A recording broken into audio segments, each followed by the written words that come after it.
Yaudah ntar dulu deh, kita mulai aja dari bahas soalnya. Ini nomor satu.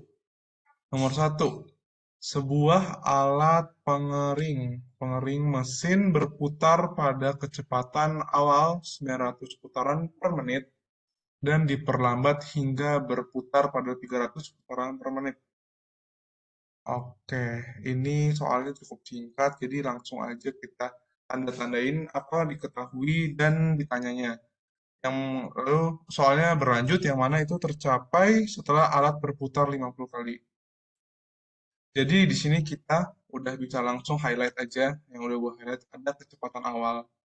Dan di sini karena eh, satuannya putaran per menit, jadi kita mengasumsikan bahwa bukan mengasumsikan, kita menganggap itu bahwa itu merupakan kecepatan sudut atau omega. Jadi diketahuinya itu ini di kecepatan sudut awalnya senilai 900 putaran per menit dan ada kecepatan sudut akhirnya 300 putaran per menit. Lalu theta ini adalah perpindahan sudut dia berapa kali berputar.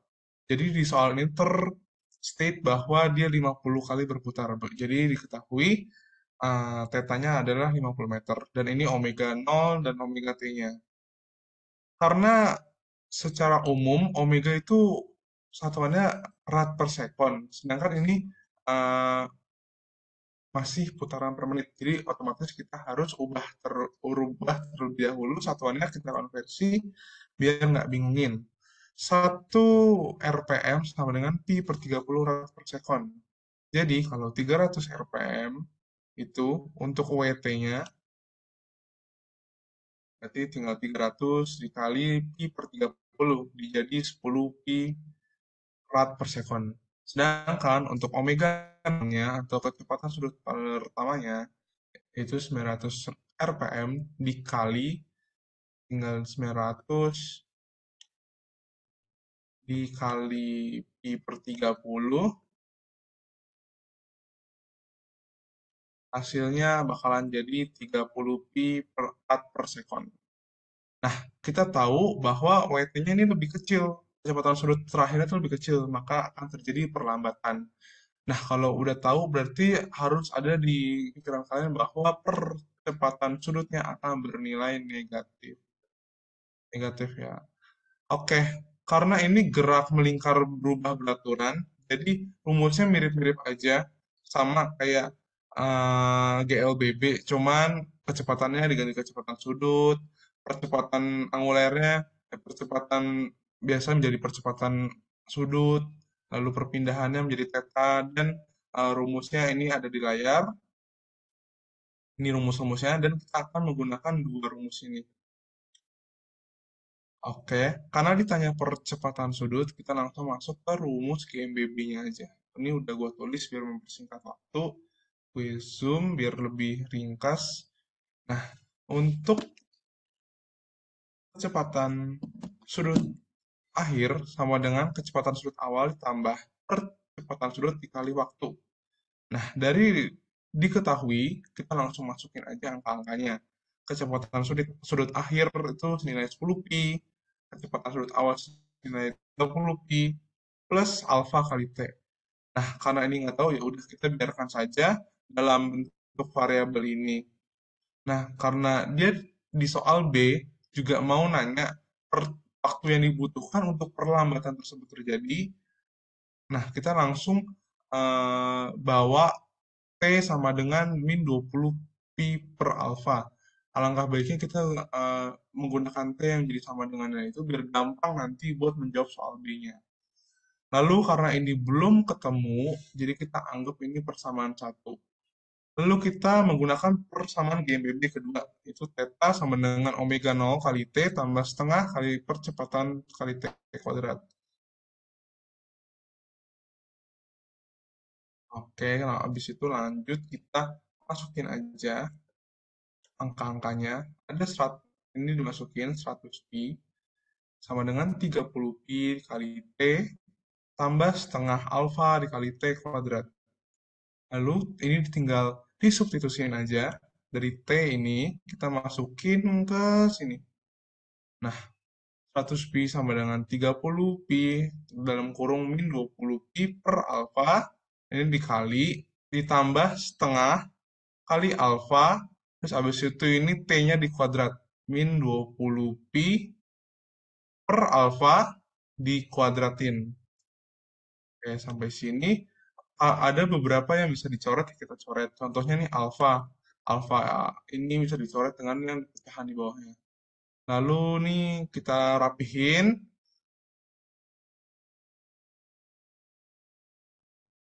Kita rapihin 100 pi sama dengan min 600 pi kuadrat per alfa tambah 200 pi kuadrat per alfa.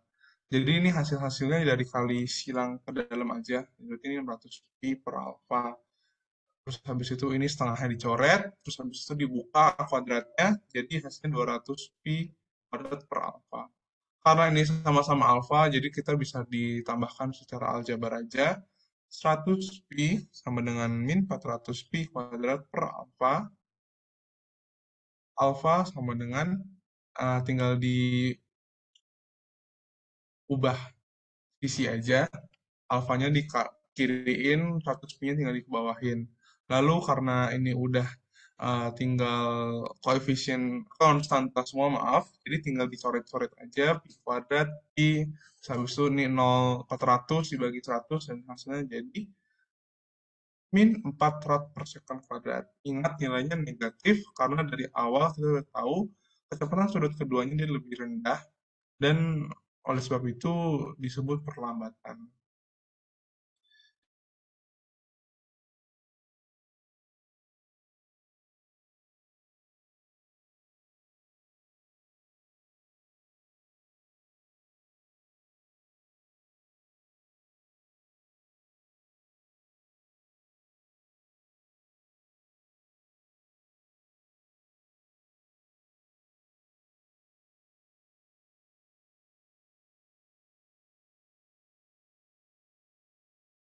Ada pegas yang beroscilasi dengan periode 3,35 sekon.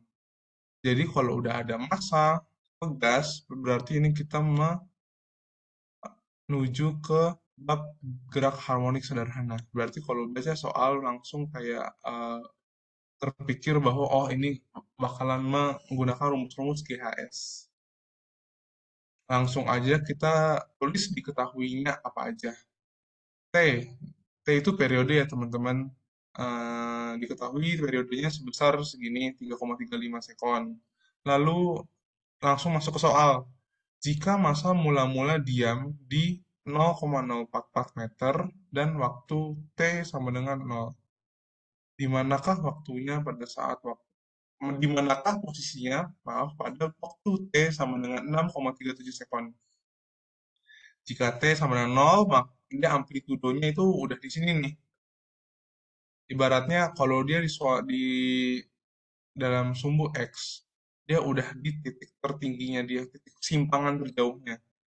Padahal T-nya masih 0, berarti kita anggap bahwa jarak X 0,044 ini merupakan amplitudo. Lalu ditanya posisinya kapan? Posisinya di X saat berapa? Pada T-nya 6,37 sekon. Oke, ini ada perumus gerak harmonik sederhana. Ini persamaan T, bahwa jarak dalam T sama dengan amplitudo dikali cos dalam kurung omega dikali T. Omega, kecepatan sudut bisa dipecah kembali menjadi 2 pi per T. T ini bisa dipecah lagi 2 pi dikali frekuensi. Karena T dan frekuensi saling berbanding terbalik, jadi rumus ini bisa aja dipakai mutlak kapan aja. Dan tergantung soal.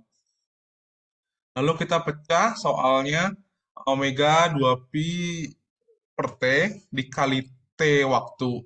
Lalu kita masuk-masukin aja, udah mulai masuk-masukin yang diketahui. Amplitudonya sebesar 0,044 cos 2 pi, T-nya 6,37 untuk waktu, Dan untuk T periodenya yaitu sebesar 3,35. Dan ini dalam derajat ya teman-teman dalam derajat. Nah, dan ini ya udah tinggal dipakai kalkulator aja. Nanti ujian pasti boleh pakai kalkulator. Dan hasilnya adalah 0,038 meter. Lanjut ke D. Apakah massa bergerak dalam arah X positif atau negatif pada saat 6,37 sekon? Jelaskan. Dari perhitungan soal A, kita mendapatkan bahwa angka XT, jarak X pada waktu 6,37 sekon adalah sebesar ini, 0,038 meter. Jadi pada saat dia waktunya 6,37 sekon, untuk balik lagi ke amplitudonya sebesar 0,044 sekon, ia akan bergerak naik.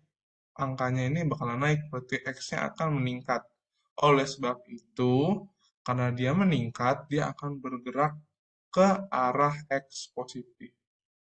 Jadi patokannya itu aja untuk kembali ke amplitudonya berarti dia arah X positif. Oke, gampang aja. Itu buat soal nomor 8. Kalau dari gue, dua soal. Ada yang mau ditanyain? Kalau nggak ada, lanjut ke pengajar yang lainnya. Thank you.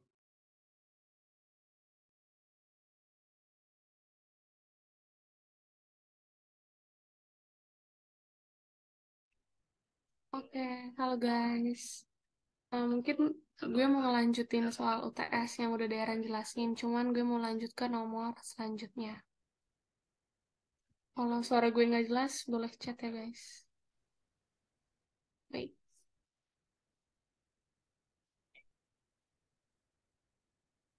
Hmm, Oke, jelas enggak ya? Baik. Jadi ini ada sebuah bola dengan massa 0,2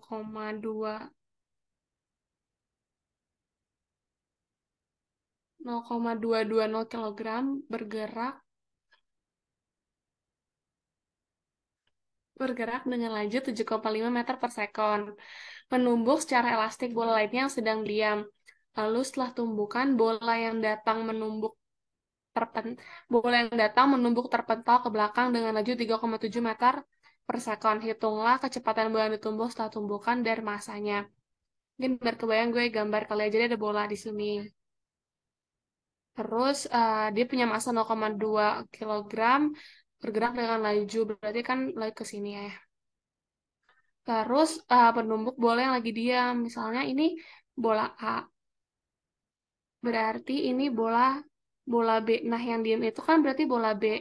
Nah, dia nanya nih setelah tumbukan bola yang datang menumbuk terpental ke belakang. Berarti ini kejadian awal, lalu nanti kejadian keduanya setelah bola A menumbuk bola B, ini bakal ke sini si bola A-nya.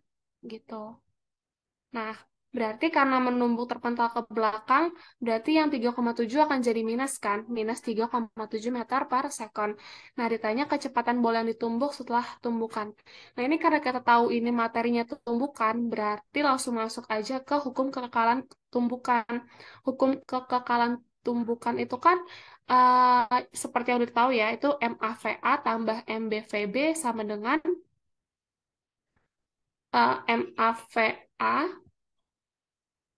aksen tambah MBVB aksen. Jadi massa dikali kecepatan awal bola A ditambah massa bola B dikali kecepatan bola B, lalu sama dengan MA kali kecepatan akhir bola A ditambah MB kali kecepatan akhir bola B itu sendiri.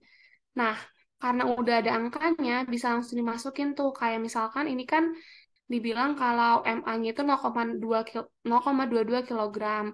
Lanjut dikali VA-nya. VA-nya kan dibilang kalau VA-nya itu 7,5 ya.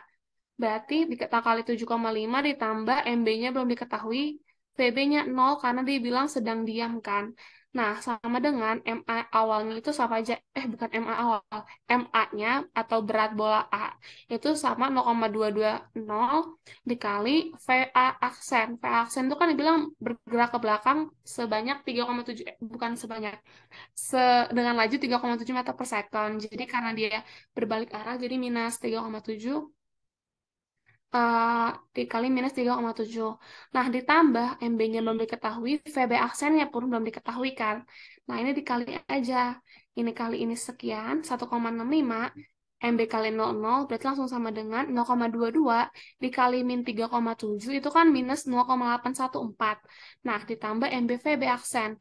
Dapat deh MB VB aksennya didapatin dengan menjumlahkan 1,65 ditambahkan dengan 0,814. Jadi dapatnya 2,464. Cuman ini kan baru persamaan pertama ya. Kita belum bisa dapat nih. Nah, sebenarnya hukum kekekalan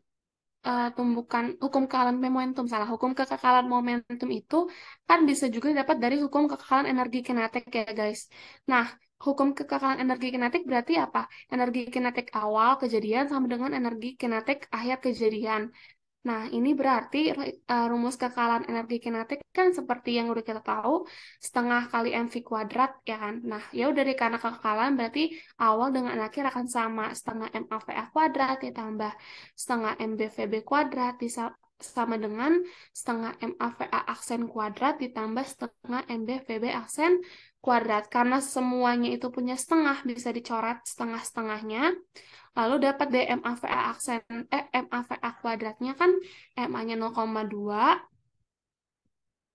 ini MA-nya 0,2, VA-nya 7,5 dikuadratkan di karena ini 0 jadi langsung 0 aja. Aku langsung sama denganin dengan MAVA aksen kuadratnya 0,22 dikali minus 3,7 kuadrat ditambah MBVB aksen kuadrat. Nah, dapat DMB VB aksen kuadrat itu kan 9,3632 ya. Nah, kita udah dapat persamaan pertama, udah dapat persamaan kedua. Berarti bisa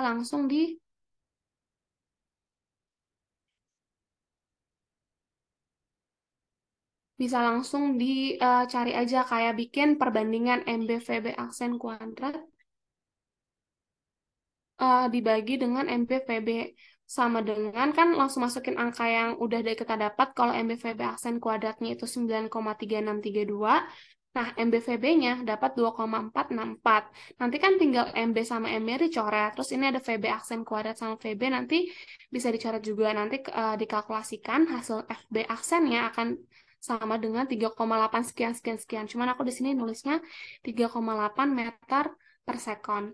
Berarti untuk pertanyaan pertama itu kecepatan bola yang setelah tumbukan itu ketemu dong VB aksennya 3,8 meter per second. Nah, sekarang dia nanya yang kedua itu masa bola yang ditumbuk. Berarti dia nanya masa bola yang ditumbuk itu berarti masa MB kan. MB itu kita bisa dapat dari yang tadi MB VB kan sama dengan 2,4 64 ya. Ya udah masukin aja VB yang udah kita dapetin 3,8. Jadi MB sama dengan 2,464 per 3,8. BTW ini VB-nya VB aksen ya guys. Jadi dapat DMB-nya sama dengan 0,6484 kilogram. Jadi untuk pertanyaan nomor 3 sebenarnya udah terjawab. Yang A itu kecepatannya udah ketemu, yang B masa bola yang ditumbuk juga udah ketemu. Mungkin kalau misalkan dari tumbukan ini bisa dihafal di hukum kekekalannya sama kalau tumbukan itu kan ada 3 versi ya guys, yang lenting sempurna, lenting sebagian, sama nggak lenting sama sekali dan masing-masing dari rumus tumbukan itu kan ada rumusnya juga kan. Nah, itu bisa dibaca-baca juga biar nanti mungkin UTS-nya kalau tumbukan keluar bisa dikerjakan dengan gampang gitu sih. Karena sebenarnya rumusnya lebih kayak gitu-itu aja hukum kekekalan momentum dan rumus tumbukan itu sendiri. Kira-kira untuk yang nomor 3 ada yang mau tanya dulu nggak sebelum gue lanjut ke nomor 5?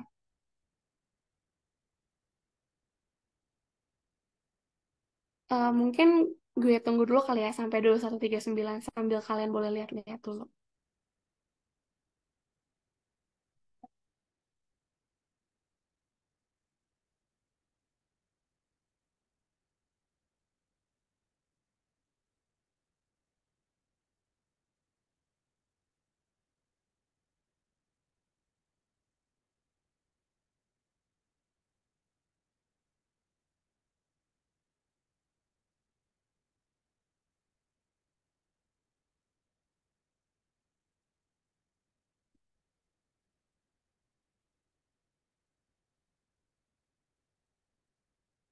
Oke, karena udah 2139, mungkin gue izin lanjut aja ya, guys, ke nomor selanjutnya.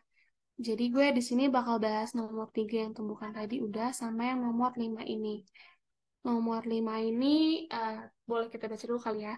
Motor dengan roda berdiameter 44 cm bergerak menuruni bukit. Rotasi roda 1150 rpm atau revolusi per menit. Jadi mungkin maksudnya itu adalah kalau misalkan roda itu kalau dia memutar sebanyak 1 kali putaran, dia membutuhkan waktu 1150 gitu. Karena kan revolusi per menit. Bukan. Salah. Maksudnya ini revolusi per menit itu berapa, ya, pokoknya intinya RPM itu kalau revolusi itu putaran yang 1 putaran. Kalau per menit berarti 1 putaran, berapa berapa putaran dalam 1 menit itu. Nah, nanti tanya kecepatan sudut atau angular velocity dalam radian per sekon, terus juga frekuensi dan periode putaran roda motor, sama kecepatan tangensial motor dalam meter per sekon dan kilometer per jam. Oke, nah ini kan dia udah nge-state ya kalau dia ada si motor ini punya roda diameternya 44 cm. Terus rotasinya atau omeganya bisa kita bilang 1150 tapi RPM kan revolusi per menit. Nah, gimana caranya kita mencari kecepatan sudut atau angular velocity dalam radian per sekon. Nah, untuk kecepatan sudut itu sebenarnya notasinya juga sama-sama omega, guys. Nah, bagaimana cara ngubah dari RPM ke radian per sekon mungkin isunya. Jadi, kalau yang diketahui itu kan dalam bentuk revolusi per menit. Jadi langsung aja masukin omega kan sama dengan 1150 dikali dengan 1 kali revolusi. 1 revolusi atau 1 kali putaran itu kan sama dengan 2 pi rad ya. Berarti langsung aja 2 pi per 360. Berarti nanti kamu dicoret, bentar. Ya, pokoknya gitu. Nanti hasilnya akan sama dengan 115 per, ini kan ada yang salah gue tulis deh. 2 pi per, ya 2 pi per 360. Nah, nanti ini kayaknya gue salah ngitung. Pokoknya nanti cara kayak gini. Terus yang B itu kan dia nanya frekuensi dan periode ya. Nah, ingat lagi kalau untuk frekuensi dan periode ini kayak udah dijelasin di aran tadi deh. Untuk omega itu akan sama dengan 2 pi f dan akan sama dengan 2 pi per T. Nah, omeganya kan dapat 115 per 3 tadi, yang 115 per 3 pi. Terus em, sama dengan 2 pi kali F. Nah, makanya pi sama pi-nya bisa dicoret, berarti F-nya dapat 115 per 6, ya kan? Atau F-nya akan sama dengan, ya, 115 per 6 Hertz. Untuk T-nya berarti tinggal T itu kan sama dengan 1 per F, berarti sama dengan 6 per 115. Nanti tinggal eh, dibikin koma atau didesimalin jadi 0,052 second gitu. Terus untuk Untuk yang C itu kecepatan tangensial.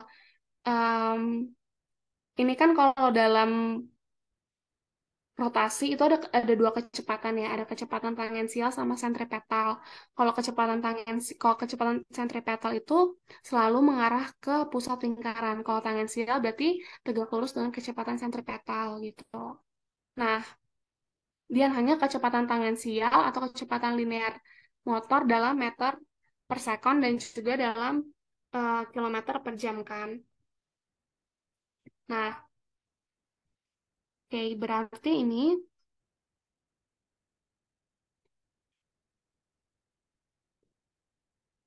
V-nya, V itu kan sama dengan omega kali R. Omega tadi didapatin kan dari 2 pi kali F atau 2 pi per T ya.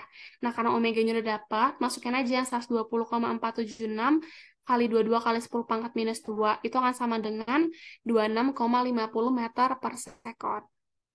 Oh ya, gue maaf banget ini ada typo. Karena kan ini, maaf banget yang ini tuh. Maksudnya 1150 2 pi per 60 guys, karena kan dari menit ke dari menit ke second ya. 1 menit kan 60, berarti ini 2 pi per 60. Nah, ini gue coret sama ini juga dicoret sama ini, makanya 115/3 gitu. Sorry ya. Nah, jadi hasilnya sebenarnya benar 120,476 radian per second. Dan untuk ke bawah-bawahnya sebenarnya sama juga karena hasil akhir. Ya. Terus untuk yang C berarti kan udah dapat nih 26,50 meter per second. Nah, kita mesti ubah ke kilometer per jam. Tinggal dikali 3.600 dibagi 100. Nah, 26,50 dikali 3.600 dibagi 100 akan sama dengan 95,416 kilometer per jam. Gitu. Itu aja sih untuk soal yang nomor 5. Mungkin ada yang mau ditanya dulu nggak guys sebelum next soal lainnya?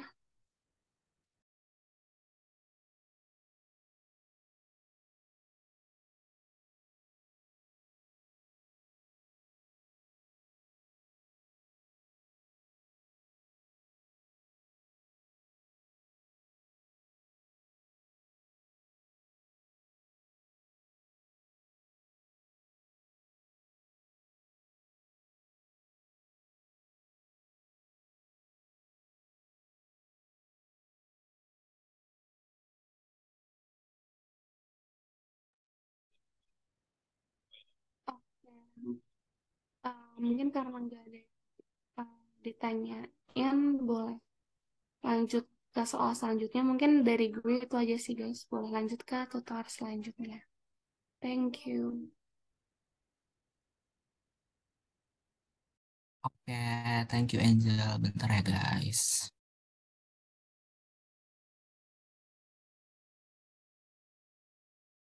Oke, halo semua. Kenalin gue Giptai 21. Sekarang mau ngelanjutin untuk nomor 2. Jadi pertanyaannya, uh, di suatu sistem itu ada benda dengan massa 400 gram yang tergantung pada tali yang terhubung dengan sebuah katrol berjari-jari 15 cm. Nah, mula-mula massa dalam keadaan diam, lalu dilepaskan sehingga jatuh sejauh 2 meter dalam waktu 6,5 detik. Nah, diketahui percepatan gravitasinya itu 9,81 dan tentukan besaran momen inersia katrolnya dalam satuan SI tentunya dengan menggunakan dua cara. Yang pertama dengan menggunakan nilai F-net dan tau-net, dan yang kedua menggunakan hukum kekekalan energi mekanik. Nah, ini ada gambarnya, dan dari soal itu kita bisa mengetahui kalau misalnya masanya itu dari 400 gram kita konversi ke SI jadi 0,4 kilogram. Terus jari-jarinya dari 15 cm jadi 0,15 meter. Gravitasinya 9,81 meter per second kuadrat. Tinggi awalnya itu 2 meter dan tinggi akhirnya itu 0 karena dia dilepas sehingga jatuh. Terus waktunya itu 6,5 second. Nah, untuk cara yang pertama menggunakan nilai F dan tau-net itu yang pertama pasti karena dia adalah suatu sistem yang dimana ada percepatan, kecepatannya dulu. Nah, ini ada rumusnya yang H sama V0 plus setengah AT kuadrat, di mana H-nya kita tahu 2 meter, V0-nya 0 karena dia dilepaskan, jadi nggak ada kecepatan awalnya. Terus setengah A dan T-nya itu diketahui itu 6,5 second. Terus tinggal dihitung nanti jadi dapatnya 2 sama dengan 21,1256 A, di mana percepatan linear kita bisa langsung dapat 0,095 meter per second kuadrat. Nah, setelah tahu percepatan linear, kita perlu tahu percepatan sudutnya karena katrol ini berbulat kan, jadi pasti ada percepatan sudutnya. Dan untuk percepatan sudut itu rumusnya alfa dikali jari-jarinya sama dengan tuh kecepatan linearnya. Nah, karena kita perlu alfanya, tinggal kita ubah dari perkalian jadi pembagian, dan tinggal dimasukin aja angkanya, di mana A-nya tadi 0,095 dan jari-jarinya 0,15. Dari situ kita dapat si percepatan sudutnya 0,63 rad per second kuadrat. Nah, setelah tahu percepatan sudutnya, kita perlu tahu dari tegangan talinya, karena dalam sistem ini ada si tali yang mengikat si dimana kita bisa pakai rumus hukum Newton kedua yang sigma F sama dengan MA, di mana sigma F-nya ini lihat berdasarkan sumbu Y dan sisi positifnya itu ke bawah karena mengikuti arah percepatannya. Nah, untuk yang ke bawah itu ada berat dari si bendanya, dan yang ke atas itu ada tegangan talinya. Jadi kayak gini. Kayak gini, ini W-nya, dan yang ini T-nya. Nah, dari situ untuk berat kita tahu kalau misalnya dia massa kali gravitasi, tinggal di keluarin rumusnya dan kita kelompokkan si MG dan MA karena sama-sama ada M-nya. Tinggal dipindahin dan M-nya dikeluarin ke sisa T sendiri. Nah, di T-nya ini kan kita perlu tahu tegangannya kan. Nah, sedangkan si rumus yang sebelahnya udah ada semua angkanya dari mulai massa, gravitasi, sama percepatannya. Tinggal kita masukin semuanya, nanti dapat hasil tegangan talinya itu 3,88 Newton. Nah, dari situ kita bisa lihat dari segi rotasinya, di mana rumus rotasinya itu sigma T sama dengan momen inersianya dikali percepatan sudut. Nah, di sigma T-nya ini kita breakdown lagi rumusnya jadi tegangan tali dikali jari-jari katelnya. Nah, karena kita perlu momen inersia seperti yang ditanya, jadi tinggal kita pindahin aja rumusnya dan kita masukin angkanya. Nanti ketemu hasilnya 0,925 kg kali meter kuadrat. Nah, sebenarnya kita udah tahu ada 0,925, cuma soalnya minta dengan cara yang berbeda. Cara yang berbeda yang kedua, di hukum kekekalan energi mekanik, rumusnya kayak gini. Jadi dia ada energi kinetik di translasi dan ada energi kinetik di rotasi. Di mana energi mekaniknya itu dia pakai MGH, terus translasinya dia pakai setengah MR kuadrat, dan di rotasinya dia pakai setengah I kali omega kuadrat. Nah, buat angkanya ini kan semuanya udah ada, tinggal dimasukin kecuali si momen inersianya dan omeganya. Nah, tapi dari omega kan kita tahu kalau misalnya omega itu rumusnya V per R kan, dan ini langsung dikuadratin. Nah, dari situ ini tinggal dihitung semuanya, nanti dapat deh momen inersinya juga 0,93 kg kali meter kuadrat. Nggak jauh beda karena yang 0,925 itu bisa dibulatin ke 0,93. Kayak gitu. Oke, udah sih guys. Ada yang mau tanya nggak?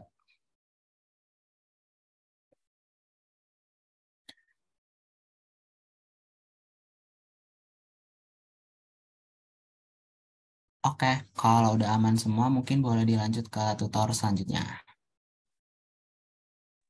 Oke, pertama kenalin ya, gue yang TI 20. Sini mau melanjutkan soal nomor 4 di soal UTS tahun lalu. Nah, di soal nomor 4 ini bakal ngebahas tentang pegas. Pegas sama juga kita bakal bermain di ini sih, energi kinetiknya. Nah, ini cara rumus yang. Nah, ini ada satu massa, satu balok dikaitkan pada satu per. Nah, ada satu orang dia tuh nekan pernya sampai ke jarak 2x0 di sini. Dan ada dinding di sebelah sini. Nah, ditanya berapa waktu balok dari jarak 2x ini ke sini, berapa sekon dari sini. T-nya berapa. Nah, diketahui waktu konstanta pegasnya 400 pi kuadrat, X0-nya 0,5 meter. Nah, ditanya waktunya. Kita tahu kalau waktu bisa kita cari dengan delta V percepatan. Nah, di sini pertama-tama kita bisa cari nilai kecepatannya dengan rumus kekekalan energi, yaitu EP max sama dengan EP tambah EK. Nah, di sini kenapa ini kita anggap aja X karena kita di soal disuruh tekannya 2x0.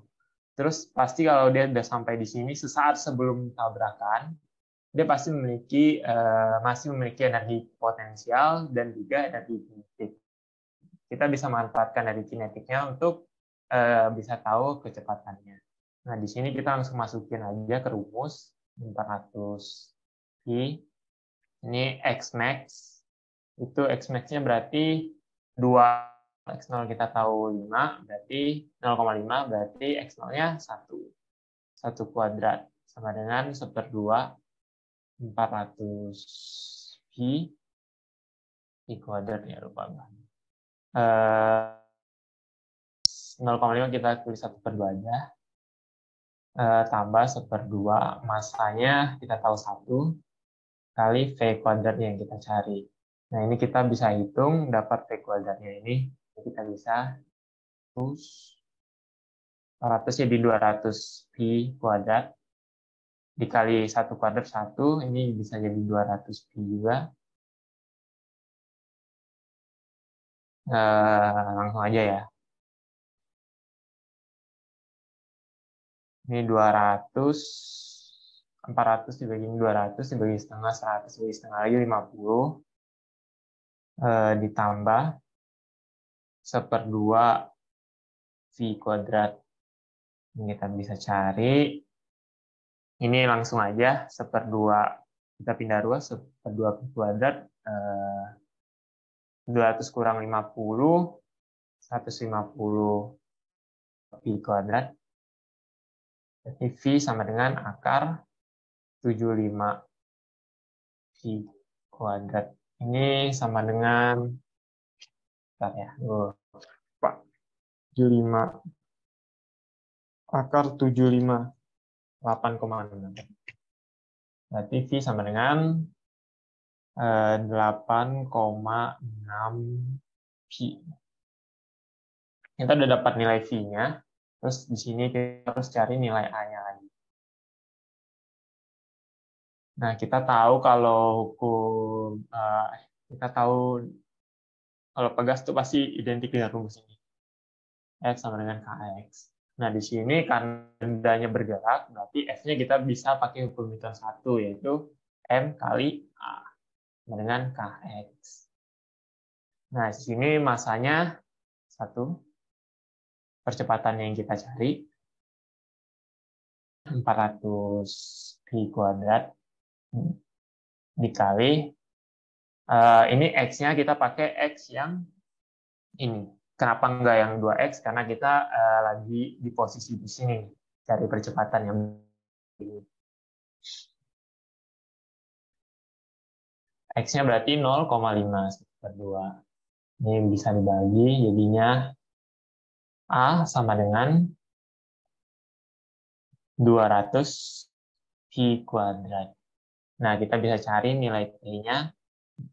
Delta T berarti Ft dikurang V, maksudnya V0 per T-nya, A-nya 200. Di sini kecepatan awalnya nggak ada ya, berarti bisa langsung 0 aja. Berarti 8,6 pi dibagi 200 pi kuadrat. Kita bisa coret, dapat hasilnya 8,6 dibagi 200 pi.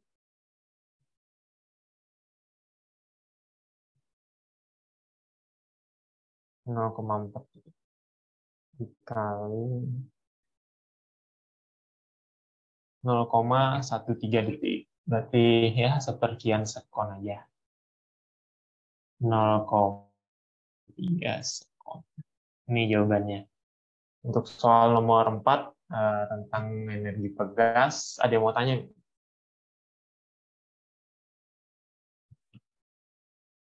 Udah aman.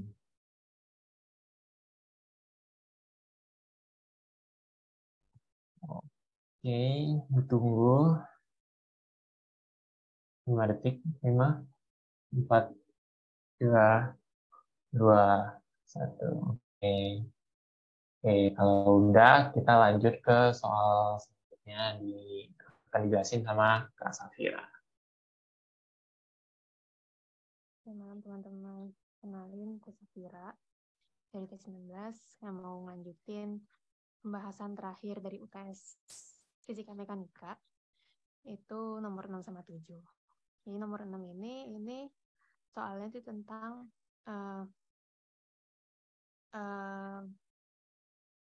soalnya itu tentang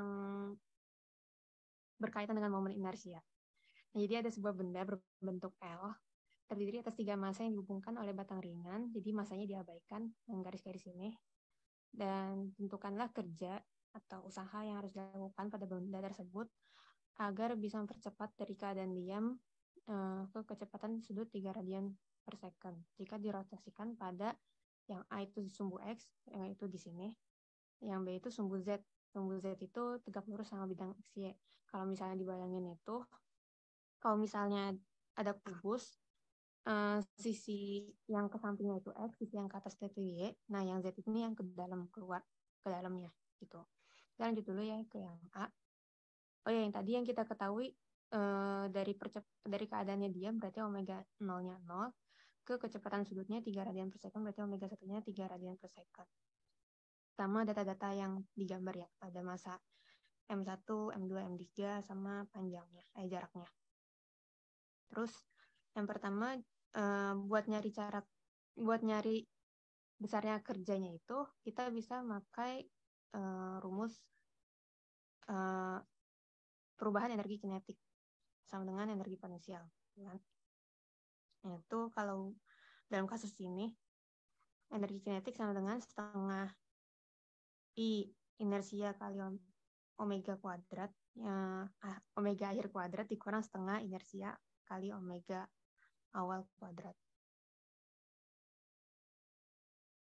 Atau misalnya karena ini bendanya sama bisa lebih singkatkan jadi setengah I dikali omega 1 kuadrat kurang omega 0 kuadrat. Terus I-nya ini karena dia punya banyak massa, punya banyak massa, jadi I-nya itu adalah I total dari semua massa-massanya. Ada I massa pertama, I massa kedua, dan massa ketiga. Terus yang pertama, yang A, jika dirotasikan pada sumbu X. Sumbu X kan yang ini ya. Nah, artinya dia yang punya jarak itu kan cuma massa yang satu. Berarti kita nyari I totalnya itu cukup I1-nya aja. Cara cari inersianya itu I dengan M1 R1. R1 ini berarti jarak massa 1 ke sumbunya, yaitu sumbu X. Berarti sini ke sini ya, 2,5 meter. Jadi 9 kali 2,5 kuadrat. 2,5 dikuadratkan sama dengan 56,25 kilogram meter kuadrat. Nah, terus udah ketemu inersianya, masukin ke rumus usaha yang tadi kita ingin ya, kita jabarin. Jadi usahanya itu setengah inersia total atau I1 dikali 3, kan kita mau nyari kecepatan sudut terakhirnya 3 radian per second. 3 kuadrat dikurang 0, itu hasilnya 2278,125 Joule. Nah, untuk yang B ini ditanya jika terhadap sumbu X rotasinya. Artinya begini. Nih, yang kayak gini ya.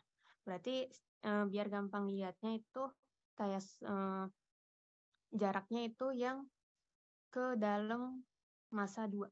Jadi kan gini ya. Jadi tumpuannya di sini. Jadi nyari jaraknya si M1 dari sini ke sini, M3-nya dari sini ke sini. Tadi kita udah nyari inersia massa yang pertama itu udah ketemu, tinggal cari inersia massa ketiga. Massa ketiganya itu 2,5 dikali 1,5 dikuadratkan, hasilnya 9,375. Karena tadi si W-nya mintanya I-nya total, berarti ditambah ya I1 sama I3.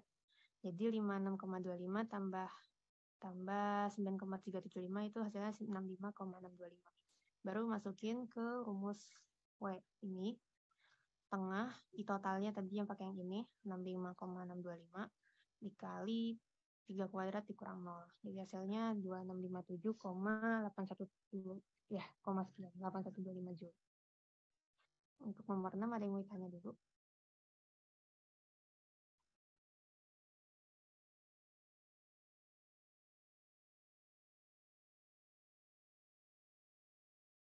Ya, lanjut ya. Untuk nomor 7 ini ada sebuah sistem punya 2 massa, 2 benda bermassa, dan dihubungkan dengan katrol. Terus massa yang kedua, M2 ini, sebut saja M2, dia punya massa lebih berat daripada M1, dan saat ini punya ketinggian dari lantai 2 meter. Jadi otomatis ini bakal ketarik ke bawah kan ya, jatuh. Terus yang ditanya berapa sih kecepatan ember ini setelah menumbuk lantai gitu.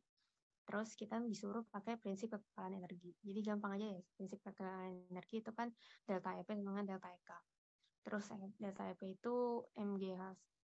Sebenarnya kalau dijabarin itu MGH1 kurang MGH0 dengan setengah MV kuadrat 1 kurang setengah MV kuadrat 0. Tapi karena ini sama dianggapnya H-nya yang satu jadi 0, terus yang V-nya yang satu jadi 0, jadi diabaikan ya karena sama-sama 0.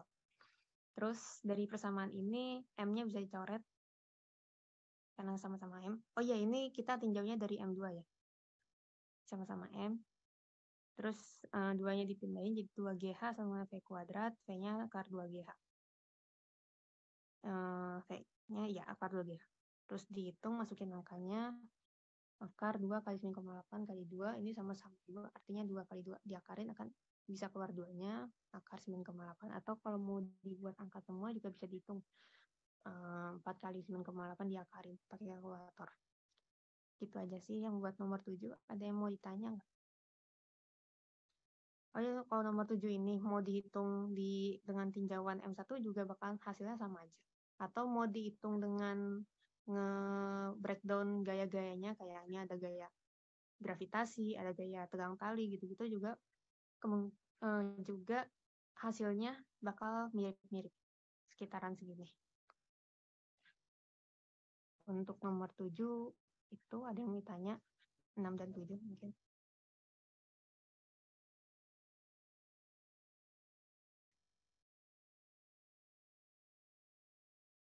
Kalau nggak ada, mungkin itu saja dari saya.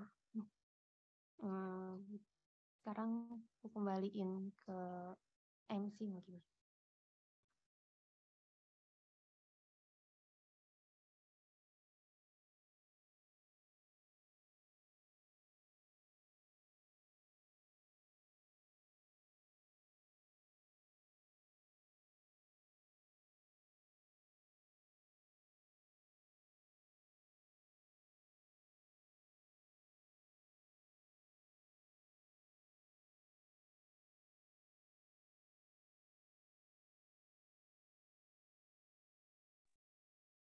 Oke, mungkin udah selesai buat tutor Fismek kali ini. Makasih kepada kakak-kakak yang udah ngajarin kita semua. Semoga ilmunya bisa bermanfaat dan semoga semuanya bisa sukses buat UTS nanti.